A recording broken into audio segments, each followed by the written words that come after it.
हाँ जी students, good afternoon बेटे। बेटे ਆਪਾਂ ਨੇ ਕੱਲ ਦੇ ਟੌਪਿਕ ਦੇ ਅੰਦਰ ਹਿਊਮਨ ਰੀਪਰੋਡਕਸ਼ਨ ਵਾਲੇ ਚੈਪਟਰ 'ਚ ਆਪਾਂ ਕਰ ਰਹੇ ਸੀਗੇ। ਆਪਾਂ ਨੇ ਹਿਊਮਨ ਡਿਜ਼ੀਜ਼ਸ ਸ਼ੁਰੂ ਕੀਤਾ ਸੀਗਾ, ਠੀਕ ਹੈ। ਯਾਨੀ ਕਿ ਉਹ ਡਿਜ਼ੀਜ਼ਸ ਸ਼ੁਰੂ ਕੀਤੀਆਂ ਸੀਗੀਆਂ ਜੋ ਕਿ ਸੈਕਸ਼ੂਅਲੀ ਟ੍ਰਾਂਸਮਿਟਡ ਡਿਜ਼ੀਜ਼ਸ ਹੋਣ, ਠੀਕ ਹੈ। ਤਾਂ ਸੈਕਸ਼ੂਅਲੀ ਟ੍ਰਾਂਸਮਿਟਡ ਡਿਜ਼ੀਜ਼ਸ ਦੇ ਅੰਦਰ ਆਪਾਂ ਨੇ ਕੁਝ ਡਿਸਕਸ ਕਰ ਲਿਆ ਸੀਗਾ ਕਿ ਉਹ ਡਿਜ਼ੀਜ਼ਸ ਜੋ ਸੈਕਸ਼ੂਅਲ ਕੰਟੈਕਟ ਦੇ ਥਰੂ ਜਾਂ ਉਸ ਤੋਂ ਇਲਾਵਾ ਵੀ ਉਹਦੇ ਕੁਝ ਮੋਡਸ ਨੇ ਜਿਹੜੇ ਉਹ ਹੋ ਸਕਦੇ ਨੇ ਫॉर द डिजीज ट्रांसमिशन, ठीक है। ਤਾਂ ਇਹਦੇ ਅੰਦਰ ਆਪਾਂ ਅੱਜ ਆਪਣਾ ਫਰਸਟ ਸਟਾਰਟ ਕਰਾਂਗੇ STDs ਬਾਈ ਬੈਕਟੀਰੀਆ, ਠੀਕ ਹੈ। ਕੱਲ ਆਪਾਂ ਨੇ STDs ਦੀ ਫੁੱਲ ਫਾਰਮ ਕਰ ਲਈ ਸੀ, ਸੈਕਸ਼ੂਅਲੀ ਟ੍ਰਾਂਸਮਿਟਡ ਡਿਜ਼ੀਜ਼ਸ। ਇਹ ਵੀ ਡਿਸਕਸ ਕਰ ਲਿਆ ਸੀਗਾ ਨਾ, ਮੋਡ ਆਫ ਟ੍ਰਾਂਸਮਿਸ਼ਨ। ਫਿਰ ਆਪਾਂ ਨੇ ਕਿਹਾ ਸੀਗਾ ਕਿ ਹਾਂ ਕੁਝ ਡਿਜ਼ੀਜ਼ਸ ਨੇ ਜਿਹੜੀਆਂ ਉਹ ਬੈਕਟੀਰੀਆ ਕਾਜ਼ ਕਰਦੇ ਨੇ, ਕੁਝ ਡਿਜ਼ੀਜ਼ਸ ਨੇ ਜਿਹੜੀਆਂ ਉਹ ਆਪਣੇ ਕੋਲ ਜਿਹੜੀਆਂ ਫੰਗਲ ਡਿਜ਼ੀਜ਼ਸ ਹੋਣਗੀਆਂ, ਕੁਝ ਡਿਜ਼ੀਜ਼ਸ ਨੇ ਜਿਹੜੀਆਂ ਬੇਟੇ ਉਹ ਆਪਾਂ ਕਿਹਾ ਸੀਗਾ ਕਿ ਵਾਇਰਲ ਡਿਜ਼ੀਜ਼ਸ 'ਚ ਵੀ ਆ ਜਾਣਗੀਆਂ। ਤਾਂ ਇਸ ਤਰੀਕੇ ਦੇ ਨਾਲ ਆਪਣੇ ਕੋਲ STDs ਨੇ ਜਿਹੜੀਆਂ ਉਹ ਕਈ ਤਰੀਕੇ ਦੇ ਨਾਲ ਆਪਾਂ STDs ਕਰਾਂਗੇ, ਠੀਕ ਹੈ। ਤਾਂ ਆਪਣੇ ਕੋਲ ਬੇਟੇ ਕੀ ਆ ਗਿਆ, we are doing with the STDs by bacteria. First है STDs बाय बैक्टीरिया, यानी कि sexually transmitted diseases caused by bacteria. ਇਹਦੇ ਅੰਦਰ फर्स्ट है बेटे, फर्स्ट है साइफिलिस।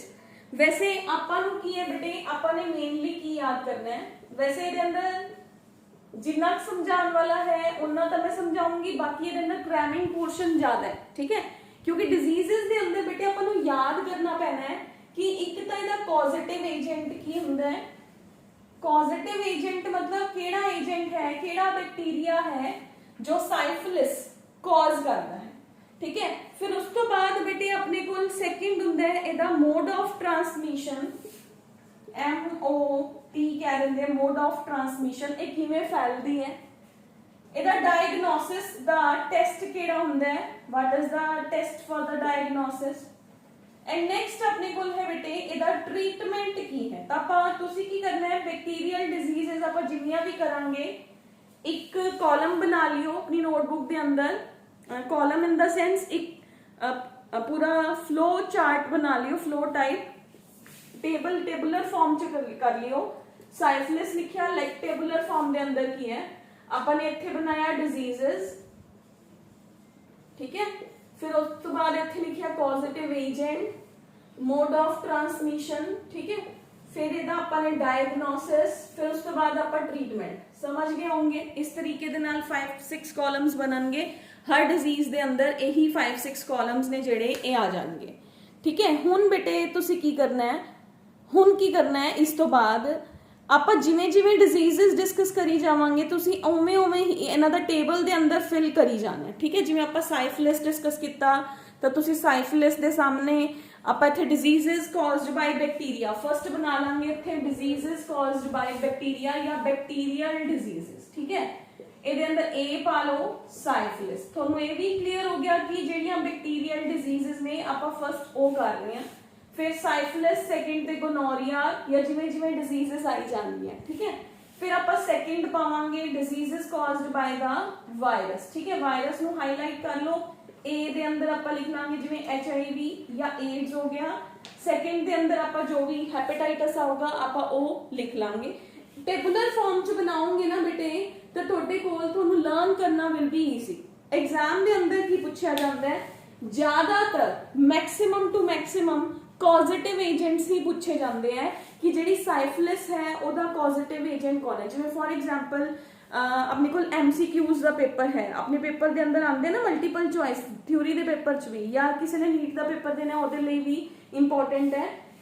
ਜਿਵੇਂ ਤੁਹਾਨੂੰ ਦੇਤਾ syphilis is caused by which of the following agents, ठीक है। ਤੁਹਾਨੂੰ ਚਾਰ ਆਪਸ਼ਨਸ ਦੇਤੀਆਂ, ਉਹਨਾਂ ਚਾਰ ਆਪਸ਼ਨਸ ਚੋਂ ਜੋ ਵੀ ਉਹਦਾ ਸਹੀ ਹੈ, ਤੁਹਾਨੂੰ ਸਾਰੀਆਂ ਡਿਜ਼ੀਜ਼ਸ ਦੇ ਹੀ ਆਪਸ਼ਨਸ ਦੇਣਗੇ। ਤੁਸੀਂ ਉੱਥੋਂ ਦੀ ਚੂਜ਼ ਕਰਨਾ ਹੋਊਗਾ ਕਿ साइफिलिस ਦਾ ਪੋਜ਼ਿਟਿਵ ਏਜੰਟ ਹੈ ਜਿਹੜਾ ਉਹ ਕੀ ਹੈ, ठीक है। ਤਾਂ ਆਪਣੇ ਕੋਲ ਫਰਸਟ ਹੈ ਬੇਟੇ साइफिलिस ਦੇ ਅੰਦਰ ਹੈ ਪੋਜ਼ਿਟਿਵ ਏਜੰਟ ट्रेपोनीमा पैलिडियम, ठीक है। ਤਾਂ ਮੈਂ ਇਹ ਰਬ ਕਰ ਰਹੀ ਹਾਂ, ਐਮ ਇਰੇਜ਼ਿੰਗ ਦਿਸ। ਤਾਂ ਤੁਸੀਂ ਇਸ ਮੈਂ ਤੁਹਾਨੂੰ ਹਿੰਟ ਦਿੱਤਾ ਹੈ कि तुसी टेबल बनाना है बेटे, टेबल हर बच्चे ने बनाना है। ਤੇ ਮੈਨੂੰ ਰਿਸਪੌਂਸ ਵੀ ਦੇਣਾ ਹੈ ਕਿ ਤੁਸੀਂ ਟੇਬਲ ਬਣਾ ਚੁੱਕੇ ਹੋ ਜਾਂ ਨਹੀਂ ਬਣਾ ਚੁੱਕੇ। ਠੀਕ ਹੈ, ਤਾਂ ਆਪਾਂ ਸਾइफिलिस ਦਾ ਹੈ ਬੇਟੇ we have is the causative agent, that is treponema. Causative agent is treponema. Next we have is the pallidum. ਇਹਨੂੰ ਤੁਸੀਂ ਇਟੈਲਿਕਸ ਚ ਲਿਖਣਾ ਹੈ, ਨਹੀਂ ਇਟੈਲਿਕਸ ਚ ਲਿਖ ਸਕਦੇ ਤਾਂ ਅੰਡਰਲਾਈਨ ਕਰ ਦੋ। ਠੀਕ ਹੈ, ਹੁਣ ਉਸ ਤੋਂ ਬਾਅਦ ਇਹਦੇ ਅੰਦਰ ਆ ਗਏ ਦੇ ਸਿੰਪਟਮਸ। ਬੇਟੇ ਇਹ ਜਿਹੜੀ ਡਿਜ਼ੀਜ਼ ਹੁੰਦੀ ਹੈ ਨਾ, ਇਹਦੇ 3 ਸਟੇजेस ਹੁੰਦੀਆਂ ਨੇ, primary, first stage, second stage and third stage. Syphilis भी सैक्शुअल पार्ट्स दे अंदर सैक्शुअल कांटेक्ट दे थ्रू भी फैलदी है, बट ਇਹਦੇ ਅੰਦਰ ਹੁੰਦਾ ਕੀ ਹੈ ਬੇਟੇ ਇਸ ਡਿਜ਼ੀਜ਼ ਦੇ ਅੰਦਰ ਫਰਸਟ ਡੇ ਦੇ ਅੰਦਰ ਤਾਂ ਜਿਹੜਾ ਫਰਸਟ ਜਿਹੜਾ ਹੈ ਪ੍ਰਾਇਮਰੀ ਪਾਰਟ ਦੇ ਅੰਦਰ ਪ੍ਰਾਇਮਰੀ ਜਿਹੜਾ ਡਿਜ਼ੀਜ਼ ਫੈਲਦੀ ਹੈ ਜਦੋਂ ਇਹ, ਤਾਂ ਜਿਹੜਾ ਇਹਦਾ ਪੇਸ਼ੈਂਟ ਹੁੰਦਾ ਹੈ ਉਹਦੀ ਬਾਡੀ ਦੇ ਉੱਪਰ ਉਹਦੇ ਜਿਹੜੇ ਜੈਨੀਟਲ ਪਾਰਟਸ ਨੇ ਉਹਨਾਂ ਦੇ ਉੱਪਰ ਹਲਕੇ ਲੀਜਨਸ ਹੁੰਦੇ ਨੇ। ठीक है, लीजन्स मतलब जिवें फोड़े फिंसियां होंदे ने ना उवें दे स्ट्रक्चर्स बनने शुरू हो जाते हैं। सैकेंड स्टेज दे अंदर बेटे अपने कोल की हो जाता है, इनिशियल स्टेज ते जिहड़े कैंकर्स ने जिहड़े वो लीजन्स ने वो घट होणगे, सैकेंड स्टेज चो लीजन्स ज़्यादा होने शुरू हो जाते हैं एंड टर्शरी स्टेज दे अंदर वो लीजन्स ने जिहड़े पूरी बॉडी दे अंदर अल्सर्स दा फॉर्म ले लैंदे हैं। ठीक है, ਤਾਂ ਵੈਸੇ ਜਿਹੜੀਆਂ ਸੈਕਸ਼ੂਅਲੀ ਟ੍ਰਾਂਸਮਿਟਡ ਡਿਜ਼ੀਜ਼ਸ ਹੁੰਦੀਆਂ ਨੇ, ਮੋਸਟ ਆਫ ਦ ਡਿਜ਼ੀਜ਼ਸ ਨੇ ਜਿਹੜੀਆਂ ਟ੍ਰੀਟੇਬਲ ਨੇ, ਮਤਲਬ ਅਗਰ ਆਪਾਂ ਨੂੰ ਸਾਈਫਿਲਿਸ ਇਨੀਸ਼ੀਅਲ ਸਟੇਜ 'ਚ ਹੀ ਪਤਾ ਚੱਲ ਗਈ ਤਾਂ ਆਪਾਂ ਉਹਨੂੰ ਟ੍ਰੀਟਮੈਂਟ ਲੈ ਲੈਂਦੇ ਹਾਂ ਤਾਂ ਇਹ ਡਿਜ਼ੀਜ਼ ਠੀਕ ਹੋ ਜਾਂਦੀ ਹੈ। But some of the diseases are there, ਜਿਵੇਂ ਆਪਾਂ ਕੱਲ ਵਾਲੀ ਕਲਾਸ 'ਚ ਵੀ ਡਿਸਕਸ ਕੀਤਾ ਸੀਗਾ ਕਿ ਜਿਵੇਂ ਏਡਜ਼ ਹੈ, एड्स के केस के अंदर ये नॉन ट्रीटेबल डिजीजेस ने हजे तक। ठीक है, हो सकता है आने वाले टाइम के अंदर इन्हों का पूरा प्रॉपर ट्रीटमेंट होए। ठीक है, तो they are non treatable kind of the diseases. ठीक है, तो हुण अपने को आ गया बेटे द मोड ऑफ ट्रांसमिशन, तो सैक्शुअल कॉन्टैक्ट के थ्रू जाता है। MOT के अंदर आप की लिखांगे सैक्शुअल कॉन्टैक्ट। ठीक है, अगर मेल या फीमेल के अंदर, वैसे ज्यादातर साइफिलिस है जो फीमेल नो ज्यादा जिहड़ा है दी इन्फेक्शन होंदी है। ठीक है, मैं पहले भी कहा सी जिन्नियां भी सैक्शुअली ट्रांसमिटेड डिजीजेस होंदियां ने उन्हां दी इन्फेक्शन है जिहड़ी, क्योंकि फीमेल दा ट्रैक है जिहड़ा ਉਹ ਜ਼ਿਆਦਾ ਵਾਈਡਨ ਹੁੰਦਾ ਹੈ, ਉਹਦੇ ਅੰਦਰ ਜ਼ਿਆਦਾ ਚਾਂਸਸ ਆਫ ਇਨਫੈਕਸ਼ਨ ਨੇ ਜਿਹੜੇ ਉਹ ਹੁੰਦੇ ਨੇ। ਠੀਕ ਹੈ, ਬਟ ਮੇਲ ਦੇ ਅੰਦਰ ਅਗਰ ਚਾਂਸਸ ਨੇ ਤਾਂ ਉਹਨਾਂ ਦੇ ਅੰਦਰ ਹੁੰਦੇ ਨੇ ਜਿਨ੍ਹਾਂ ਦੇ ਆਪਾਂ ਕਹਿ ਸਕਦੇ ਹਾਂ ਮਲਟੀਪਲ ਪਾਰਟਨਰਸ ਹੋਣ। ਠੀਕ ਹੈ, ਤਾਂ ਉਹਨਾਂ ਕੇਸਿਸ ਦੇ ਅੰਦਰ ਵੈਸੇ ਜਨਰਲੀ ਕੀ ਹੋ ਗਿਆ ਥਰੂ ਦਾ ਸੈਕਸ਼ੂਅਲ ਕੰਟੈਕਟ, ਜਾਂ ਅਗਰ ਉਹ ਮਦਰ ਪ੍ਰੈਗਨੈਂਟ ਹੈ ਤਾਂ ਉਹਦੇ ਬੇਬੀ ਨੂੰ ਵੀ ਹੋ ਸਕਦਾ ਹੈ, ਪ੍ਰੈਗਨੈਂਟ ਮਦਰ ਟੂ ਬੇਬੀ ਹੈ ਜਿਹੜਾ ਇਹ ਡਿਜ਼ੀਜ਼ ਫੈਲਦੀ ਹੈ। ਠੀਕ ਹੈ, ਉਸ ਤੋਂ ਬਾਅਦ ਆ ਜਾਓ ਬੇਟੇ ਆਪਣੇ ਕੋਲ ਇਨਕਿਊਬੇਸ਼ਨ ਪੀਰੀਅਡ। ਇਨਕਿਊਬੇਸ਼ਨ ਪੀਰੀਅਡ ਕੀ ਹੁੰਦਾ ਬੇਟੇ, ਇਹ ਉਹ ਪੀਰੀਅਡ ਹੈ ਜਿਸ ਪੀਰੀਅਡ ਦੇ ਅੰਦਰ ਇਹ ਡਿਜ਼ੀਜ਼ ਆਪਣੀ ਬਾਡੀ ਦੇ ਅੰਦਰ ਰਹਿੰਦੀ ਹੈ ਤੇ ਆਪਣੇ ਸਿੰਪਟਮਸ ਸ਼ੋ ਕਰਦੀ ਹੈ। ਠੀਕ ਹੈ, that is the incubation period 10 to 90 days तक। ठीक है, ਜਿਹੜਾ ਇਹ ਬੈਕਟੀਰੀਆ ਹੈ ਇਹ ਬਾਡੀ ਦੇ ਅੰਦਰ ਰਹਿ ਕੇ ਆਪਣੇ ਸਿੰਪਟਮਸ ਸ਼ੋ ਕਰਨ ਲਈ ਜਿਹੜਾ ਟਾਈਮ ਪੀਰੀਅਡ ਲੈਂਦਾ ਹੈ, that period is called as the incubation period, यानी कि the time taken by the causative agent to cause the signs and symptoms in the body, that period is called as the incubation period। ठीक है, फिर हुण आ गया बेटे ਇਹਦਾ treatment ਦੇ ਅੰਦਰ बेटे देखो वैसे अपनी बुक्स ਦੇ अंदर मेडिसिन्स ਦੇ नाम ਦਿੱਤੇ ਹੋਏ ਆ, जिन्ना बच्चों को नाम चंगी तरह लर्न हो जान that is well and good. जिवें दे अंदर आप एक नाम याद करते हैं पेनिसिलिन, तो अगर देखो तो बहुत सारिया आप एंटीबायोटिक्स अगे पढ़ते जावांगे तो क्लब होने के चांसेस होंगे ने। अगर आपको एग्जाम च पर्टिकुलर नाम नहीं याद रहता तो रिस्क नहीं लेना, you can write it as antibiotics must be given to the patient. ठीक है, तो जो भी इन्फेक्शंस होंदियां ने जिवें अपने कोल बैक्टीरियल इन्फेक्शंस ने तो they are treated by the help of the antibiotics. ठीक है, तो antibiotics must be given to the patient. वैसे ये अंदर केड़ी है, we have is the tetracycline and we have is the penicillin. ठीक है, तो दो मेडिसिन्स ने, तो antibiotics must be given to the patient. और एंटीबायोटिक्स दे एग्जांपल्स की ने, we have is the penicillin and we have is the tetracycline. ठीक है, tetracycline and we have is the penicillin. ठीक है, दो अपने कोल मेडिसिन्स दियां एग्जांपल्स आ गई। तो फर्स्ट डिजीज आप डिस्कस कर चुके, दैट इज द साइफिलिस। उस तो बाद आ जाओ बेटे गोनोरिया। ठीक है, गोनोरिया सेकेंड डिजीज है which is caused by the bacteria. ठीक है, तो ये अंदर भी आप यही पॉइंट्स पढ़ांगे। फर्स्ट पॉजिटिव एजेंट पढ़ांगे, मोड ऑफ ट्रांसमिशन पढ़ांगे, इंक्यूबेशन पीरियड पढ़ांगे, ट्रीटमेंट पढ़ांगे। ठीक है, तो ये वैसे थोड़े अपने लर्न करने वाला हुंदा है डिजीजेस वाला पोर्शन। ਇਹਦੇ अंदर बस एक सिम्पटम्स ने जो टीचर समझा सकता है कि इस डिजीज के अंदर ये सिम्पटम्स आ जाते हैं। ठीक है, तो rest is crammed by you. इत्थे थोड़ा क्रैमिंग पोर्शन है। आपां हुण तक जिन्नी बायो पढ़ी +2 ਦੇ अंदर आई थिंक उत्थे किते भी कोई क्रैमिंग नहीं आई सीगी। तो दिस इज द चैप्टर जिथे आपां नूं सिर्फ एग्जाम्पल्स जिहड़े पॉजिटिव एजेंट्स ने या जिहड़े एंटीबायोटिक्स के नेम्स ने उत्थे आपां नूं क्रैम करना पऊगा। ठीक है, तो नेक्स्ट है बेटे gonorrhoea. Second is gonorrhoea. Gonorrhoea, ठीक है, डबल आर गोनोरिया। एदा positive agent CA positive agent is Neisseria gonorrhoeae है जेड़ा ओ एदा पॉजिटिव एजेंट है। ठीक है, नाइसीरिया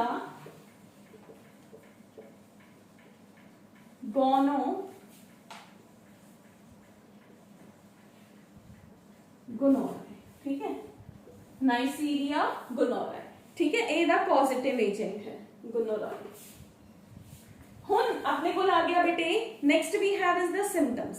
सिम्पटम्स दे अंदर की है बेटे ये वाला बैक्टीरिया ਜਿਹੜੀਆਂ जेनिटल ट्यूब्स ने ਉਹਨਾਂ ਦੇ ਅੰਦਰ ਰਹਿੰਦਾ ਹੈ ਤੇ ਇੱਕ ਪਸ ਬਣਾਉਣੀ ਸ਼ੁਰੂ ਕਰ ਦਿੰਦਾ ਹੈ। ਮਤਲਬ ਜਿਹੜੇ ਪੇਸ਼ੈਂਟ ਨੂੰ ਇਹ ਡਿਜ਼ੀਜ਼ ਹੋਊਗੀ ਉਹਦੀ ਬਾਡੀ ਚੋਂ ਇੱਕ ਡਿਸਚਾਰਜ ਹੋਊਗਾ, ਫਰੋਥੀ ਡਿਸਚਾਰਜ, ਉਹ ਸਮੈਲੀ ਵੀ ਹੋ ਸਕਦਾ ਹੈ, ਫਾਊਲ ਸਮੈਲ, ਈਚਿੰਗ ਹੁੰਦੀ है पेशेंट ਦੇ। ठीक है, देखो वैसे भी आप एक जनरल गल करिए, अगर आप अपने प्राइवेट पार्ट्स की गल करते हैं, अगर उत्थे वैसे हल्की जी स्वेटिंग भी होंगी है तो आपां नूं ईचिंग होनी शुरू हो जाती है। अगर उत्थे अनवांटेड फ्लूइड डिस्चार्ज हो रहा है, म्यूकस डिस्चार्ज हो रही है, तो ईचिंग विल बी देयर। तो वो ईचिंग है जिहड़ी that would lead to the pain also. ठीक है, तो वो उत्थे पस डिस्चार्ज है जिहड़ा वो होना शुरू हो जाता है। ठीक है, उस तो बाद बेटे ये बैक्टीरिया मेल फीमेल दी बॉडी दे अंदर ट्यूब्स दे अंदर रहंदा है ते ये एक्सटर्नल जेनिटिलिया दे अराउंड पेन कॉज करता है, बर्निंग सेंसेशंस, जिवें पेशेंट ने यूरिन पास करना है तो उन्होंने बर्निंग सेंसेशन होनी एंड पस प्रोड्यूस करनी स्टार्ट कर दिंदा है। जिहड़ा पस है वो हौली हौली डिस्चार्ज होना स्टार्ट कर दिंदा है। पस की हुंदा है? पस बेटे एक वाइट कलर का फ्लूइड हुंदा है जो फाउल स्मैल भी कॉज कर सकता है ते बॉडी के अंदरों दी डिस्चार्ज हुंदा रहिंदा है। ठीक है, डायग्नोसिस की है बेटे? डायग्नोसिस दे लई देखो मैं तुहानूं 2 टेस्ट ते 3 टेस्ट के कल मैं नाम भी दस्से सी, 2 दे एलाइजा एंड PCR दस्सिया सी। इस तो इलावा अगर कोई छोटी डिजीज है जिहदे अंदर ये टेस्ट पॉसिबल नहीं है तो ग्राम स्टेनिंग करते हैं। ठीक है, ग्राम स्टेनिंग की होंदी है? पेशेंट का सैंपल लैके पस का सैंपल लिया, ठीक है, उस तो बाद उन्होंने की कहते हैं डाइज दे नाल स्टेन करते हैं। स्टेनिंग करन तो बाद फिर वो बैक्टीरिया की मॉर्फोलॉजी है जिहड़ी बैक्टीरिया की जिहड़ी स्ट्रक्चर है उहदा काउंट है जिहड़ा वो माइक्रोस्कोप के नीचे देखा जाता है। That is followed by the various labs. ठीक है, ट्रांसमिशन सेम है बेटे, सैक्शुअल कॉन्टैक्ट। ठीक है, सैक्शुअल कॉन्टैक्ट के नाल इहदा मोड ऑफ ट्रांसमिशन एक होर भी है, दैट इज जदों आप पब्लिक टॉयलेट्स यूज करते हैं उस टाइम ते गोनोरिया जिहड़ा है वो फैल सकता है। जिवें सपोज क्योंकि इहदे अंदर पस डिस्चार्ज हुई सीगी ना, मान लो सपोज आप पब्लिक टॉयलेट के अंदर sanitary conditions they are not so good, एक पर्सन ने यूज किया जिन्होंने ये इन्फेक्शन सीगी। ठीक है, आजकल तो वैसे भी यूरोपियन टॉयलेट्स होंदियां ने, आप उत्थे जाके बैठ गए, सपोज आपां नूं डिजीज है, आपां ने उसका जिहड़ा रिम है सीट दा वो क्लीन नहीं किया, अपने तो बाद कोई होर पर्सन आया जिहदी बॉडी नूं वो ड्रॉप टच करदी है, ठीक है, तो उहदे नाल उहनूं भी वो इन्फेक्शन हो सकती है। तो these are also caused by the public toilets. ठीक है, उस तो बाद बेटे दा इंक्यूबेशन पीरियड यानी कि ये बैक्टीरिया अगर बॉडी के अंदर जाता है तो ये जनरली 2 to 5 डेज के अंदर ही अपने साइंस एंड सिम्टम्स देने स्टार्ट कर देता है। तो इसका इंक्यूबेशन पीरियड है जिहड़ा IP या incubation period that we have is 2 to 5 days. तेरा ट्रीटमेंट की है सेम बेटे पेनिसिलिन और we can say the antibiotics must be given to the patient. ठीक है, antibiotics must be given to the patient. उस तो बाद है बेटे वी हैव इज कैंकरॉइड। वैसे ही बेटे जिहड़ियां जिहड़ियां डिजीजेस अपनी NCERT वाली बुक दे अंदर दित्तियां होईयां ने ओही डिजीजेस अपन नु एग्जामिनेशन पॉइंट ऑफ व्यू दे नाल इंपॉर्टेंट है, बट आपां एलिमेंटरी के अकॉर्डिंग सारियां डिजीजेस एक बार डिस्कस जरूर कर लेंगे आ ताकि ਜਿਹੜੇ ਬੱਚਿਆਂ ਨੇ ਵੀ ਨੀਟ ਜਾਂ ਕਿਸੇ ਹੋਰ ਕੰਪੀਟੀਟਿਵ ਐਗਜ਼ਾਮ ਦੀ ਤਿਆਰੀ ਕਰਨੀ ਹੈ ਤਾਂ ਉਹਨਾਂ ਦਾ ਕੁਝ ਨਹੀਂ ਛੁੱਟਣਾ ਚਾਹੀਦਾ ਹੈਗਾ, ਠੀਕ ਹੈ। ਬਟ ਆਈ ਜਸਟ ਵਾਂਟ ਕਿ ਤੁਸੀਂ ਜਿਹੜੀਆਂ NCERT, ਵੈਸੇ ਨੀਟ ਦਾ ਐਗਜ਼ਾਮ ਲਈ ਵੀ NCERT ਸਫੀਸ਼ੀਐਂਟ ਬੁੱਕ ਹੁੰਦੀ ਹੈ, ਤਾਂ ਤੁਸੀਂ NCERT ਦੇ ਅਕੋਰਡਿੰਗ ਡਿਜ਼ੀਜ਼ਸ ਆਪਾਂ ਲਾਸਟ ਵਿੱਚ ਪ੍ਰਿਪੇਅਰ ਕਰਾਂਗੇ। ਫॉर द टाइम बिंग ਆਪਾਂ ਸਾਰੀਆਂ ਡਿਜ਼ੀਜ਼ਸ ਕਰਾਂਗੇ, ਠੀਕ ਹੈ। ਉਸ ਤੋਂ ਬਾਅਦ ਆਪਣੇ ਕੋਲੇ ਬੇਟੇ ਵੀ ਹੈਵ ਇਜ਼ ਦਾ ਕੈਂਕਰੋਇਡ। ਕੈਂਕਰੋਇਡ ਦੇ ਅੰਦਰ ਆਪਣੇ ਕੋਲੇ ਹੋਮੋਫਿਲਸ ड्यूसीरियाई ਇਹਦਾ ਪੋਜ਼ਿਟਿਵ ਏਜੰਟ ਹੈ। The third disease we have is the cankeroid, ठीक है। ਤਾਂ ਇਹਦਾ ਪੋਜ਼ਿਟਿव agent I told you earlier that is hemophilus ducreyi, ठीक है। hemophilus positive agent is hemophilus ducreyi, ठीक है। ਉਹਨੂੰ ਅੰਡਰਲਾਈਨ ਕਰ ਲਓ ਬੇਟੇ, ठीक है, जो अपना इंपॉर्टेंट है। उस तो बाद बेटे ਇਹਦੇ ਅੰਦਰ ਵੀ ਸੇਮ ਹੈ, एक्सटर्नल जेनिटेलिया ਦੇ ਅਰਾਊਂਡ ਅਲਸਰਸ ਹੋਣੇ ਸ਼ੁਰੂ ਹੋ ਜਾਂਦੇ ਨੇ, ਜਿਹੜੇ ਕਿ ਪੇਨਫੁਲ ਅਲਸਰਸ ਹੁੰਦੇ। ਅਲਸਰਸ ਮਤਲਬ ਫੋੜਿਆਂ ਦੀ ਤਰ੍ਹਾਂ ਸਟਰਕਚਰਸ ਬਣ ਜਾਣੀਆਂ। ਸਿੰਪਟਮਸ ਆ ਗਏ। ਉਸ ਤੋਂ ਬਾਅਦ ਆਪਣੇ ਕੋਲ ਡਾਇਗਨੋਸਿਸ ਹੈ, ਜਿਹੜਾ ਕਲੀਨਿਕਲ ਸਿੰਪਟਮਸ ਤੋਂ ਕਲਚਰ ਕੀਤਾ ਜਾਂਦਾ ਹੈ। ਸੇਮ ਹੈ ਬੇਟੇ ਕਿ ਪੇਸ਼ੈਂਟ ਦਾ ਕਲਚਰ ਲਿਆ ਜਾਂਦਾ, ਫਿਰ ਉਹਨੂੰ ਮਾਈਕਰੋਸਕੋਪੀ ਦੇ ਥਰੂ ਸਟੱਡੀ ਕੀਤਾ ਜਾਂਦਾ ਹੈ। ट्रांसमिशन सेक्सुअल कॉन्टेक्ट है and treatment is antibiotics must be given to the patient, ठीक है। मैं as I told you earlier कि ਆਪਾਂ ਸਾਰੀਆਂ ਡਿਜ਼ੀਜ਼ਸ ਦੇ ਅੰਦਰ antibiotics must be given to the patient ਹੈ ਜਿਹੜਾ ਉਹ ਯਾਦ ਕਰਾਂਗੇ, ਠੀਕ ਹੈ। ਤੇ ਜਿਹੜੇ ਬੱਚੇ ਪੂਰਾ ਕਰਨਾ ਚਾਹੁੰਦੇ ਨੇ ਉਹਨਾਂ ਲਈ ਹੈ ਬੇਟੇ ਸਿਪਰੋਫਲੋਕਸਾਸਿਨ। ਉਹ ਇੱਕ ਮੈਡੀਸਿਨ ਦਾ ਨਾਮ ਹੈ ਜੋ ਕਿ ਇਸ ਡਿਜ਼ੀਜ਼ ਦੇ ਅੰਦਰ ਦਿੱਤੀ ਜਾਂਦੀ ਹੈ, ਠੀਕ ਹੈ। ਪਹਿਲੇ ਆਪਾਂ ਦੋਨਾਂ ਚ ਪੈਨਿਸਿਲਿਨ ਪੜ੍ਹ ਕੇ ਆਏ ਆ, ਹੁਣ ਆਪਾਂ ਸਿਪਰੋਫਲੋਕਸਾਸਿਨ, ਠੀਕ ਹੈ। ਮੈਂ ਲਿਖ ਵੀ ਦਿੰਨੀ ਆ, that is the name of the medicine जो तुसी एंटीबायोटिक दे नाल एंटीबायोटिक का नेम याद करना है था सिप्रोफ्लॉक्सासिन, ठीक है। मैं वो नाम दस रही हां जो आपां अपनी लाइफ टाइम दे अंदर सुनिया भी हुंदा है, ठीक है। जनरली ਜਿਹੜੀਆਂ ਮੈਡੀਸਿਨਸ ਆਪਾਂ ਨੂੰ ਪ੍ਰੈਸਕ੍ਰਾਈਬਡ ਹੁੰਦੀਆਂ ਨੇ ਇਨ ਸਮ ਆਫ ਦ ਡਿਜ਼ੀਜ਼ਸ, ਠੀਕ ਹੈ। ਤਾਂ ਇਹ ਨਾਮ ਯਾਦ ਕਰਨਾ ਈਜ਼ੀ ਹੈ ਕੰਪੈਰੀਟਿਵਲੀ, ਤਾਂ ਵੀ ਕੈਨ ਲਰਨ ਸਿਪਰੋਫਲॉक्सासिन, ठीक है। ਉਸ ਤੋਂ ਬਾਅਦ ਹੈ ਬੇਟੇ ਸੈਕੰਡ ਡਿਜ਼ੀਜ਼ਸ ਕਾਜ਼ਡ ਬਾਈ ਦ ਵਾਇਰसेस। फर्स्ट ਆਪਾਂ ਨੇ ਡਿਸਕਸ ਕੀਤਾ diseases caused by bacteria, ਹੁਣ ਆਪਾਂ ਕਰਾਂਗੇ diseases caused by the viruses, STDs by virus। First ਇਹਦੇ ਅੰਦਰ ਆ ਜਾਂਦਾ ਹੈ ਬੇਟੇ HIV, ठीक है। और we can say HIV the positive agent ਹੈ। डिजीज ਦਾ ਨਾਮ ਹੈ AIDS। ਆਪਾਂ ਲੋਅਰ ਕਲਾਸਿਸ ਤੋਂ ਪੜ੍ਹਦੇ ਆ ਰਹੇ ਹਾਂ। AIDS ਕੀ ਹੁੰਦਾ ਹੈ? AIDS is acquired immunodeficiency syndrome, ठीक है। फुल फॉर्म सबनों याद होगी है ना, लोअर क्लासेस दे अंदर पेपर च भी पूछी जाती सी, एक्वायर्ड इम्यूनोडेफिशिएंसी सिंड्रोम, ठीक है। ਇਹਦਾ पॉजिटिव एजेंट है HIV, ह्यूमन इम्यूनो वायरस, ठीक है, HIV। ਹੁਣ ਆਪਣੇ ਕੋਲ ਕੀ ਆ ਗਿਆ ਬੇਟੇ, ਇਸ ਡਿਜ਼ੀਜ਼ ਦੇ ਅੰਦਰ ਹਿਊਮਨ ਇਮਿਊਨੋ ਡੈਫੀਸ਼ੀਐਂਸੀ ਵਾਇਰਸ, ਠੀਕ ਹੈ। ਇਸ ਡਿਜ਼ੀਜ਼ ਨੂੰ ਆਪਾਂ ਬਹੁਤ ਲੋਅਰ ਕਲਾਸਿਸ ਤੋਂ ਪੜ੍ਹਦੇ ਆ ਰਹੇ ਹੁੰਦੇ ਆ ਕਿ ਇਹਦੇ ਮੋਡ ਆਫ ਟ੍ਰਾਂਸਮਿਸ਼ਨ ਕੀ ਨੇ। One is sexual contact, positive agent ਪਤਾ ਚੱਲ ਗਿਆ, HIV ਹੈ, ਹਿਊਮਨ ਇਮਿਊਨੋ ਡੈਫੀਸ਼ੀਐਂਸੀ ਵਾਇਰਸ। ਆਪਾਂ ਬਾਈ मतलब लोअर क्लासेस तो ये पढ़ते आ रहे हैं कि इस डिजीज के अंदर one reason is sexual contact, other reasons are कि अगर पेशेंट ਨੂੰ कोई यूज्ड नीडल लगाती, ठीक है, या मदर प्रेगनेंट है तो ਉਹਦੇ बेबी ਨੂੰ भी हो सकती है। थर्ड है बेटे अगर किसी ਨੂੰ ਆਪਾਂ मतलब ਜਿਹੜਾ पेशेंट है ਉਹਦਾ ब्लड ਕਿਸੇ ਨੂੰ ट्रांसफ्यूज ਹੁੰਦਾ। थर्ड इज ब्लड ट्रांसफ्यूजन ਦੇ थ्रू, क्योंकि ਉਹਦੇ ब्लड ਦੇ ਅੰਦਰ वायरस है, ਤਾਂ ਅਗਰ ਉਹਦੇ ਬਲੱਡ ਦੇ ਅੰਦਰ ਵਾਇਰਸ ਹੈ ਤਾਂ ਕਿਸੇ ਹੋਰ ਨੂੰ ਗਲਤੀ ਨਾਲ ਉਹਦਾ ਬਲੱਡ ਚੜਾ ਦਿੱਤਾ ਗਿਆ ਤਾਂ ਡਿਜ਼ੀਜ਼ ਕੈਨ ਬੀ ਟ੍ਰਾਂਸਮਿਟਡ, ਠੀਕ ਹੈ। ਇਹ ਡਿਜ਼ੀਜ਼ ਹੈ ਜਿਹੜੀ ਇਹਦਾ ਕੋਈ ਇਲਾਜ ਨਹੀਂ ਹੈਗਾ, मतलब ਇਹਦੇ ਲਈ ਮੈਡੀਸਿਨਸ ਆਰ देयर। एजिडोवुडीन नाम ਦੀ ਇੱਕ ਮੈਡੀਸਿਨ ਹੈ, एजिडोवुडीन, ठीक है। I can write it here, azidovudine, ठीक है।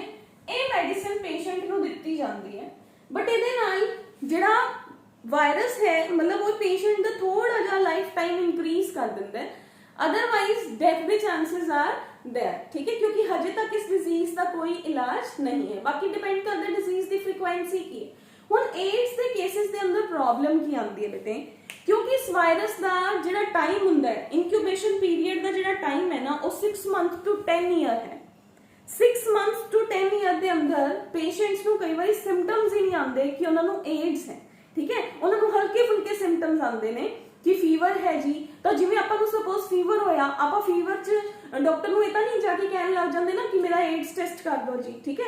ਤਾਂ ਅਗਰ ਕਿਸੇ ਪਰਸਨ ਨੂੰ ਐਵੇਂ ਲੱਗਦਾ ਹੈ ਤਾਂ they can go for, but patient ਜਿਹੜਾ ਹੈ ਉਹਨਾਂ ਦੇ ਅੰਦਰ ਜਦੋਂ ਚੈਕਿੰਗ ਦੀ ਟਾਈਮ ਆਉਂਦਾ ਹੈ ਤਾਂ ਉਦੋਂ ਉਹਦੀ ਬੋਡੀ ਦੇ ਅੰਦਰ HIV ਪੂਰਾ ਫੈਲ ਚੁੱਕਿਆ ਹੁੰਦਾ। ਮਤਲਬ ਜਦੋਂ ਇੰਡੀਆ ਦੇ ਅੰਦਰ ਜੋ ਡਾਇਗਨੋਸਿਸ ਦਾ ਸਿਨੈਰੀਓ ਚੱਲ ਰਿਹਾ, ਮੈਂ ਉਹਦੇ ਅਕੋਰਡਿੰਗ ਦੱਸ ਰਹੀ ਹਾਂ कि पेशेंट के अंदर जिहड़ा इहदा टाइम पीरियड है ना, इंक्यूबेशन टाइम है, वो बहुत लंबा है, जिहदे करके पेशेंट की बॉडी के अंदर सिम्पटम्स नहीं आते। बट वायरस तो बॉडी के अंदर ही है ना, वो वायरस मल्टीप्लाई करता जाता है ते वायरस बॉडी के अंदर पूरी तरह फैल जाता है, ठीक है। हुण जदों पेशेंट च सिम्पटम्स आने शुरू होए उदों तक वो पूरी तरह फैल चुके होंदे। दा रीजन यही है कि इस करके ही इहदा इलाज है जिहड़ा वो पूरी तरह पॉसिबल नहीं हुंदा, ठीक है, क्योंकि उस टाइम ते तां पूरी तरह बॉडी च फैल चुकिया हुंदा, ठीक है। ये करदा की है, इस वायरस के कोल जिहड़ा दा जेनेटिक मटीरियल है वो RNA है, ठीक है। ये RNA अपनी बॉडी के अंदर जाके अपने DNA ਨੂੰ ਮਿਸਗਾਈਡ ਕਰਦਾ ਹੈ, मतलब ਸੈੱਲ ਦੇ ਅੰਦਰ ਜਾ ਕੇ ਇਹ DNA ਨੂੰ ਨਾਲੋਂ ਜ਼ਿਆਦਾ ਤੇਜ਼ੀ ਨਾਲ ਮਲਟੀਪਲਾਈ ਕਰ ਜਾਂਦਾ ਹੈ ਕਿ DNA ਜਿਹੜਾ ਬਣਿਆ ਉਹ ਵਾਇਰਲ RNA ਤੋਂ ਬਣਿਆ, ਫਿਰ ਇਹ ਵਾਇਰਸ ਲਈ ਨਵਾਂ RNA ਬਣਿਆ, ਜਿਹੜੇ ਪ੍ਰੋਟੀਨਸ ਬਣਨਗੇ ਨਾ ਉਹ ਵਾਇਰਸ ਲਈ ਬਣਨੇ ਸ਼ੁਰੂ ਹੋ ਜਾਂਦੇ। मतलब ਬੋਡੀ ਆਪਣੇ ਪ੍ਰੋਟੀਨਸ ਹੀ ਬਣਾਉਣੇ ਭੁੱਲ ਜਾਂਦੀ ਹੈ। ਇਹਦੀ ਬੋਡੀ ਦੇ ਅੰਦਰ ਕੁਝ ਐਸੇ ਐਂਜ਼ਾਈਮਸ ਹੁੰਦੇ ਨੇ ਜੋ ਸੈਂਟਰਲ ਡੋਗਮਾ ਨੂੰ ਰਿਵਰਸ ਕਰ ਦਿੰਦੇ ਆ, ਠੀਕ ਹੈ, reverse of the central dogma कर देते। सेंट्रल डॉगमा की पढ़िया सी अपन मॉलिक्यूलर बायोलॉजी के अंदर लास्ट ईयर कि डीएनए तो आरएनए बनता है, आरएनए तो प्रोटीन्स बनते हैं, ये चेंज कर देंगे उस सिनेरियो नु। They can causes the RNA to DNA and then DNA to RNA, फिर जेड़ा क्योंकि वायरस का आरएनए यूज होया सी, वायरस की मशीनरी यूज हुई सी, ते जेड़े प्रोटीन बने वो भी तो वायरस ਲਈ ही बने ना। दैट इज वाई ये बॉडी है ਜਿਹੜੀ ਉਹ ਵਾਇਰਲ ਪ੍ਰੋਟੀਨਸ ਬਣਾਉਣੇ ਸ਼ੁਰੂ ਕਰ ਦਿੰਦੀ ਹੈ, ਜਿਹਨੂੰ ਵੀ ਏਡਸ ਹੁੰਦਾ ਹੈ ਉਹਨਾਂ ਦੀ ਬੋਡੀ ਦੇ ਅੰਦਰ ਵਾਇਰਲ ਪ੍ਰੋਟੀਨਸ ਬਣਨੇ ਸ਼ੁਰੂ ਹੋ ਜਾਂਦੇ ਹੈ। ਜਦੋਂ ਵਾਇਰਲ ਪ੍ਰੋਟੀਨਸ ਬਣਦੇ ਹੈ ਤਾਂ ਬੋਡੀ ਦੀ ਇਮਿਊਨਿਟੀ, ਜਦੋਂ ਬੋਡੀ ਕੋਲ ਆਪਣੇ ਪ੍ਰੋਟੀਨਸ ਹੀ ਨਹੀਂ ਹੈਗੇ ਤਾਂ ਹੌਲੀ ਹੌਲੀ ਬੋਡੀ ਦਾ ਇਮਿਊਨ ਸਿਸਟਮ ਡੈਮੇਜ ਹੋਣਾ ਸਟਾਰਟ ਹੋ ਜਾਂਦਾ ਹੈ, ਪੇਸ਼ੈਂਟ ਨੂੰ ਕੋਈ ਵੀ ਪ੍ਰੋਬਲਮ ਹੋ ਸਕਦੀ ਹੈ। That is why AIDS is the immuno deficiency, ਆਪਣੀ ਹੀ ਬੋਡੀ ਦਾ ਇਮਿਊਨ ਸਿਸਟਮ ਬ੍ਰੇਕਅਪ ਹੋਣਾ ਸਟਾਰਟ ਹੋ ਜਾਂਦਾ ਹੈ। ਇਹਦੇ ਅੰਦਰ ਪੇਸ਼ੈਂਟ ਦੀ ਬੋਡੀ ਦੇ ਅੰਦਰ ਪਹਿਲਾਂ ਫੀਵਰ ਹੁੰਦਾ ਹੈ, ਫਿਰ ਉਹਨੂੰ TB ਹੋ ਸਕਦਾ ਹੈ, ਫਿਰ ਉਹਨੂੰ ਨਾਲ ਕੈਂਸਰ ਵੀ ਹੋ ਸਕਦਾ ਹੈ, various groups of the diseases are there। ਤਾਂ ਕਰਕੇ ਇਹਨੂੰ ਆਪਾਂ ARC ਦੇ ਅੰਦਰ ਵੀ ਲੈ ਲੈਂਦੇ ਆ, AIDS related complex ਕਹਿ ਦਿੰਦੇ ਆ ਇਹਨੂੰ, AIDS related complex। ਅਗਰ ਕਿਸੇ ਪੇਸ਼ੈਂਟ ਦੇ ਅੰਦਰ ਇੰਨੀਆਂ ਮਲਟੀਪਲ ਡਿਜ਼ੀਜ਼ਸ ਹੁੰਦੀਆਂ ਨੇ ਤਾਂ ਵੀ ਡਾਕਟਰ ਏਡਸ ਲਈ ਜਾਂਦੇ ਆ ਕਿ ਇੰਨੀਆਂ ਮਲਟੀਪਲ ਡਿਜ਼ੀਜ਼ਸ ਹੋਣ ਦਾ ਰੀਜ਼ਨ ਏਡਸ ਹੋ ਸਕਦਾ। That is ARC, AIDS related complex, ਠੀਕ ਹੈ। ਹੁਣ ਆਪਣੇ ਕੋਲ ਹੈ ਬੇਟੇ ਐਜ਼ੀਡੋਵੁਡੀਨ, ਐਜ਼ ਆਈ ਟੋਲਡ ਯੂ अर्ਲੀਅਰ, ਇਹਦੀ ਮੈਡੀਸਨ ਹੈ, ਪੇਸ਼ੈਂਟ ਨੂੰ ਦਿੱਤੀ ਜਾਣੀ ਚਾਹੀਦੀ ਹੈ।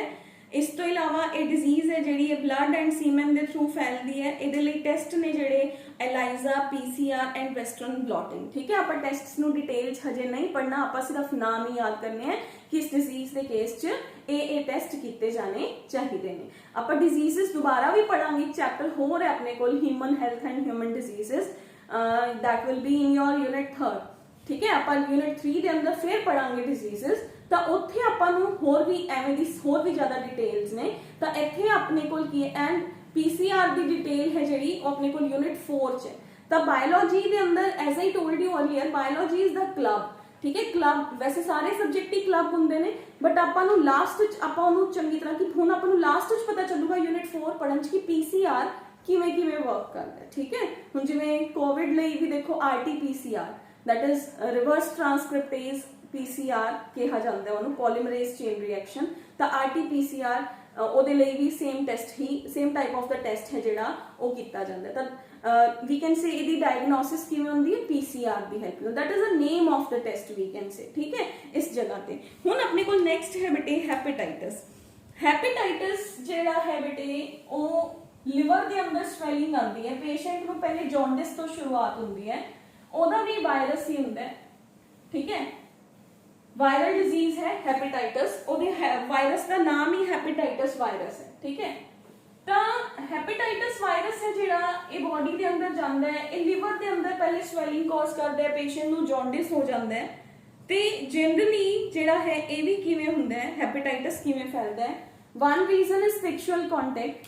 ਇਸ ਤੋਂ ਇਲਾਵਾ ਜਿਵੇਂ ਅੱਜ ਕੱਲ੍ਹ ਹੁੰਦੇ ਨੋਜ਼ ਪੀਅਰਸਿੰਗ, ਵੈਸੇ ਏਡਸ 'ਚ ਵੀ ਹੋ ਸਕਦਾ। ਇਸ ਕਰਕੇ ਕਹਿੰਦੇ ਨੇ ਨਾ ਕਿ ਜਿਹੜੀ ਆਪਾਂ ਟੈਟੂ ਬਣਵਾਉਂਦੇ ਆ ਜਾਂ ਜਿਹੜੀ ਪੀਅਰਸਿੰਗ ਲੋਕ ਜਗ੍ਹਾ ਜਗ੍ਹਾ ਤੇ ਕਰਵਾਉਂਦੇ ਰਹਿੰਦੇ, ਕਈ ਲੋਕ ਇੱਥੇ ਕਰਵਾ ਲੈਂਦੇ ਆ, ਨੇਵਲ ਦੇ ਅਰਾਊਂਡ ਕਰਵਾਉਂਦੇ ਆ, ਕੰਨਾਂ ਨੂੰ ਕਈ ਜਗ੍ਹਾ ਤੋਂ ਛਿਦਵਾ ਲੈਂਦੇ, ਤਾਂ ਉਹ ਇੰਸਟਰੂਮੈਂਟਸ ਨੇ ਜਿਹੜੇ ਪੀਅਰਸਿੰਗ ਲਈ ਯੂਜ਼ ਕੀਤੇ ਜਾਂਦੇ ਨੇ, ਦੇ ਮਸਟ ਬੀ ਸਟਰਲਾਈਜ਼ਡ। ਠੀਕ ਹੈ, ਇਹ ਨਹੀਂ ਹੈਗਾ ਕਿ ਤੁਸੀਂ ਕੋਈ ਵੀ, ਜਿਵੇਂ ਪਹਿਲਾਂ ਦੇ ਜ਼ਮਾਨੇ 'ਚ ਕੀ ਹੁੰਦਾ ਸੀ, ਗਲੀਆਂ 'ਚ ਪੀਅਰਸਿੰਗ ਕਰਨ ਵਾਲੇ ਆਉਂਦੇ ਸੀ ਤਾਂ ਉਹ ਸਟਰਲਾਈਜ਼ ਥੋੜੀ ਕਰਦੇ ਸੀਗੇ, ਉਹ ਤਾਂ ਇੱਕ ਦੇ ਜਿਹੜੇ ਕੰਨ ਛੇਦੇ, ਫਿਰ ਉਸ ਤੋਂ ਬਾਅਦ ਉਹਨੂੰ ਸ਼ਾਇਦ ਆਈ ਥਿੰਕ ਸੋ ਕੁਝ ਗਰਮ ਕਰਦੇ ਸੀ ਥੋੜਾ ਬਹੁਤ, ਫਿਰ ਉਸ ਤੋਂ ਬਾਅਦ ਦੂਸਰੇ ਬੱਚੇ ਦੇ ਕਰਤੇ। ਤਾਂ ਅਗਰ ਆਪਾਂ ਪਬਲਿਕ ਪਲੇਸਿਸ ਤੇ ਟੈਟੂ ਬਣਵਾ ਰਹੇ ਹਾਂ, ਜਿਵੇਂ ਮੇਲਿਆਂ ਦੇ ਅੰਦਰ ਟੈਟੂ ਬਣਾਉਣ ਵਾਲੇ ਬੈਠੇ ਹੁੰਦੇ ਆ, ਤਾਂ they are note following the protocols of sterilization। ਜੇ कराना है तो बहुत sophisticated जगह तो कराओ, टैटूइंग करवानी है, पियर्सिंग करवानी है, ठीक है, otherwise they can lead to such kind of the diseases। अगर थोड़े तो पहले कोई एवें दा पेशेंट पियर्सिंग करा के गया है,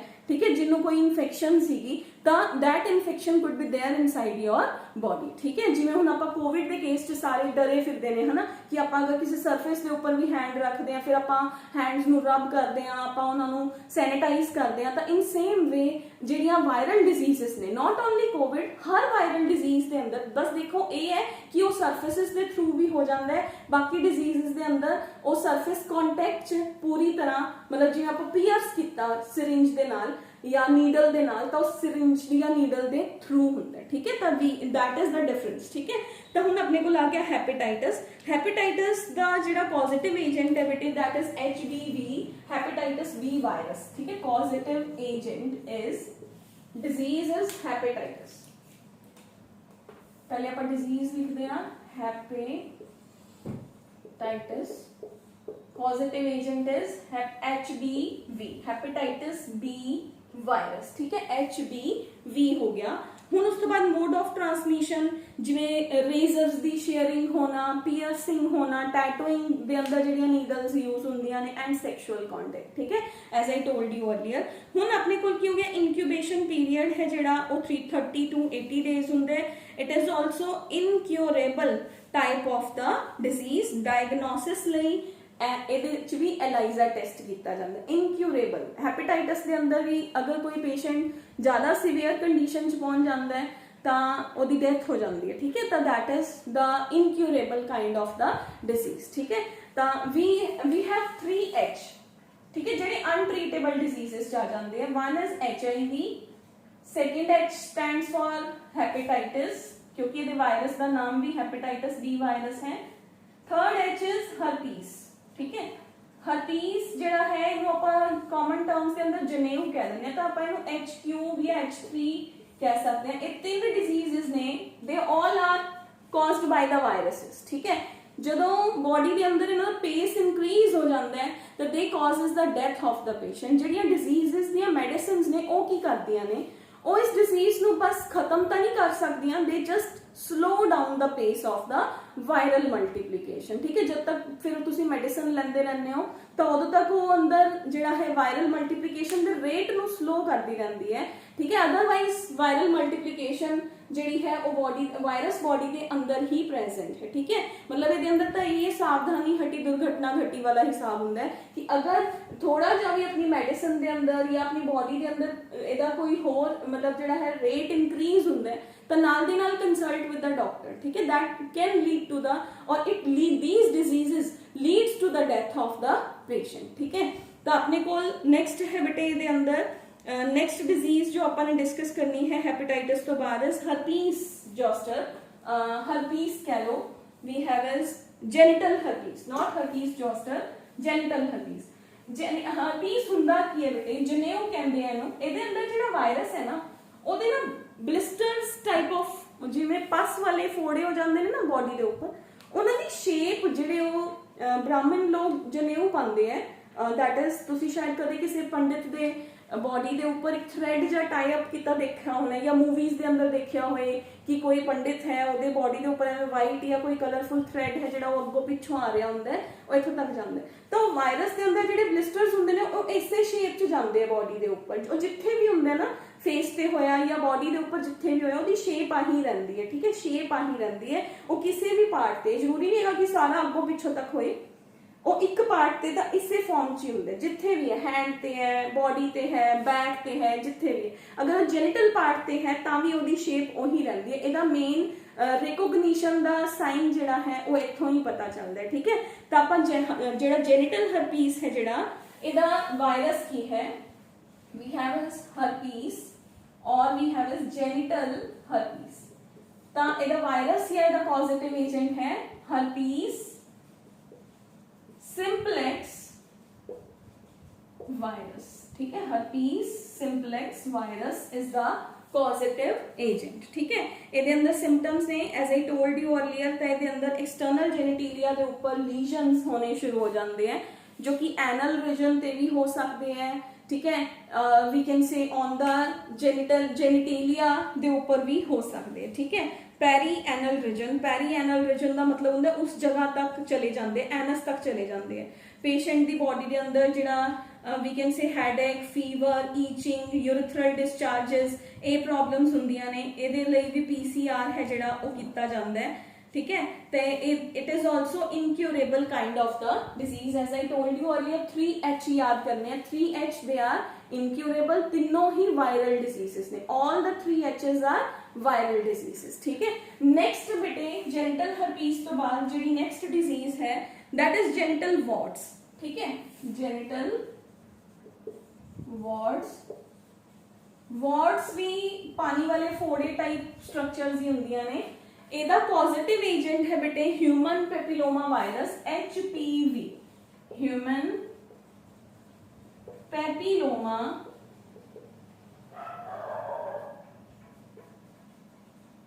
ਵਾਇਰਸ, HPV, ठीक है। ਇਹਦੇ ਅੰਦਰ ਵਾਰਟਸ ਹੋ ਜਾਂਦੇ ਹੈ। अगर किसी वुमन ਦੇ ਅੰਦਰ ਹੈ ਤਾਂ ਇਨਫੈਕਸ਼ਨ ਸਰਵਿਕਸ ਤੱਕ ਫੈਲ ਜਾਂਦੀ ਹੈ, ठीक है। ਇਹਦੇ ਅੰਦਰ ਟ੍ਰਾਂਸਮਿਸ਼ਨ ਹੈ ਸੈਕਸ਼ੂਅਲ ਇੰਟਰਕੋਰਸ। ਟ੍ਰੀਟਮੈਂਟ ਦੇ ਲਈ ਹੈ ਬੇਟੇ ਪੇਸ਼ੈਂਟ ਨੂੰ ਆਪਾਂ ਇਹ ਕਹਿ ਸਕਦੇ ਹਾਂ ਕਿ ਜਿਹੜਾ antibiotics must be given to the patient, ਠੀਕ ਹੈ। ਤਾਂ ਹੁਣ ਆਪਾਂ ਦੋ ਡਿਜ਼ੀਜ਼ਸ ਡਿਸਕਸ ਕਰ ਲਈਆਂ ਬੇਟੇ, diseases caused by the bacteria and diseases caused by the viruses. ज्यादा करा तो दूंगी लेकिन ज्यादा कराने नाल की होगा जिहड़ा इहदे अंदर मेन है ना that is the positive agent, ਉਹ ਆਪਾਂ ਨੂੰ ਪੋਜ਼ਿਟਿਵ ਏਜੰਟਸ ਨੇ ਜਿਹੜੇ ਉਹ ਯਾਦ ਨਹੀਂ ਹੋਣਗੇ। ਤਾਂ ਦੈਟ ਇਜ਼ ਵਾਈ ਅੱਜ ਆਪਾਂ ਇੱਥੋਂ ਤੱਕ ਹੀ ਕਰਦੇ ਹਾਂ ਤਾਂ ਕਿ ਤੁਹਾਨੂੰ ਜਿਹੜੇ ਡਿਜ਼ੀਜ਼ਸ ਦੇ ਪੋਜ਼ਿਟਿਵ ਏਜੰਟਸ ਨੇ ਨਾ ਉਹ ਚੰਗੀ ਤਰ੍ਹਾਂ ਯਾਦ ਹੋ ਜਾਣ, ਉਹਨਾਂ ਦੇ ਸਾਈਨਸ ਐਂਡ ਸਿੰਪਟਮਸ ਨੇ ਜਿਹੜੇ ਉਹ ਚੰਗੀ ਤਰ੍ਹਾਂ ਯਾਦ ਹੋ ਜਾਣ, ਠੀਕ ਹੈ। ਤਾਂ ਤੁਸੀਂ according to your tendency tabular form ਦੇ ਅੰਦਰ ਪੋਜ਼ਿਟਿਵ ਏਜੰਟਸ ਨੂੰ ਲਰਨ ਕਰਨਾ ਬੇਟੇ। ਤਾਂ ਇਹਨਾਂ ਚੋਂ ਜਿਹੜੇ ਮੈਂ 3H ਗਏ ਨੇ ਉਸ ਤੋਂ ਪਹਿਲੇ ਆਪਾਂ ਬੈਕਟੀਰੀਅਲ ਡਿਜ਼ੀਜ਼ਸ ਕਰ ਚੁੱਕੇ ਹਾਂ, ਤਾਂ ਸਭ ਦੇ ਪੋਜ਼ਿਟਿਵ ਏਜੰਟਸ ਯਾਦ ਕਰਨੇ। ਮੈਨੂੰ ਪਤਾ ਸਾਈਨਸ ਐਂਡ ਸਿੰਪਟਮਸ ਵੀ ਬੱਚੇ ਕ੍ਰੈਮ ਕਰ ਲੈਂਦੇ ਆ, ਮੋਡ ਆਫ ਟ੍ਰਾਂਸਮਿਸ਼ਨ ਵੀ ਤੁਸੀਂ ਲਿਖ ਲਓਗੇ ਆਪਣੇ ਆਪ, ਬਟ ਜਿਹੜਾ ਮੇਨ ਹੁੰਦਾ ਨਾ ਜਿਹੜਾ ਐਗਜ਼ਾਮ ਪੁਆਇੰਟ ਆਫ ਵਿਊ ਨਾਲ ਇੰਪੋਰਟੈਂਟ ਹੈ that is positive agent. Positive agent ਤੁਸੀਂ ਇੱਧਰ ਉੱਧਰ ਨਹੀਂ ਕਰ ਸਕਦੇ, ਮਿਸਮੈਚ ਨਹੀਂ ਕਰ ਸਕਦੇ ਕਿ ਤੁਸੀਂ ਹੈਪੇਟਾਈਟਸ ਨੂੰ ਹਰਪੀਸ ਦੇ ਅੰਦਰ ਨਹੀਂ ਲਿਖ ਸਕਦੇ, ਹਰਪੀਸ ਨੂੰ ਹੈਪੇਟਾਈਟਸ ਦੇ ਅੰਦਰ ਨਹੀਂ ਲਿਖ ਸਕਦੇ। ਜਿਹੜੇ ਤੁਹਾਡੇ ਪੋਜ਼ਿਟਿਵ ਏਜੰਟਸ ਨੇ ਜਿਹੜੇ ਉਹ ਨਹੀਂ ਹੋਣਗੇ, ਜਿਹੜੇ modes of transmission, signs and symptoms ਨੇ ਉਹ ਅਗਰ ਇੱਕ ਅੱਧਾ ਇੱਧਰ ਉੱਧਰ ਵੀ ਤੁਸੀਂ ਕਰਦੇ ਹੋ ਤਾਂ not a big deal written theory paper ਦੇ ਅੰਦਰ, ਠੀਕ ਹੈ। ਬਟ ਜਿਹੜਾ ਹੈ ਅਗਰ ਆਪਣਾ ਵੈਸੇ ਹੀ MCQs ਦਾ ਪੇਪਰ ਜਾਂ ਆਬਜੈਕਟਿਵਸ ਦਾ ਫਿਰ ਤਾਂ ਉਹ ਗਲਤ ਹੀ ਹੋ ਜਾਊਗਾ ਨਾ। ਤਾਂ ਇਸ ਕਰਕੇ ਬੇਟੇ ਇਹਨਾਂ ਨੂੰ ਬਹੁਤ ਧਿਆਨ ਨਾਲ ਕਰਨਾ ਹੈ। ਆਪਾਂ 5-5 6-6 ਦੇ ਪੇਅਰਸ 'ਚ ਬਣਾ ਕੇ ਕਰਦੇ ਹਾਂ, ਠੀਕ ਹੈ। ਤਾਂ ਇਹਨਾਂ ਨੂੰ ਬਹੁਤ ਅੱਛੇ ਤਰੀਕੇ ਦੇ ਨਾਲ ਲਰਨ ਕਰਨਾ ਹੈ, ਅੱਜ ਹੀ ਲਰਨ ਕਰ ਲਿਓ ਤਾਂ ਕਿ ਤੁਹਾਨੂੰ ਐਗਜ਼ਾਮੀਨੇਸ਼ਨ ਪੁਆਇੰਟ ਆਫ ਵਿਊ ਦੇ ਨਾਲ ਜਾਂ ਤੁਹਾਡੇ ਟੈਸਟ ਪੁਆਇੰਟ ਆਫ ਵਿਊ ਦੇ ਨਾਲ ਕੋਈ ਪ੍ਰੋਬਲਮ ਨਾ ਆਏ, ਠੀਕ ਹੈ।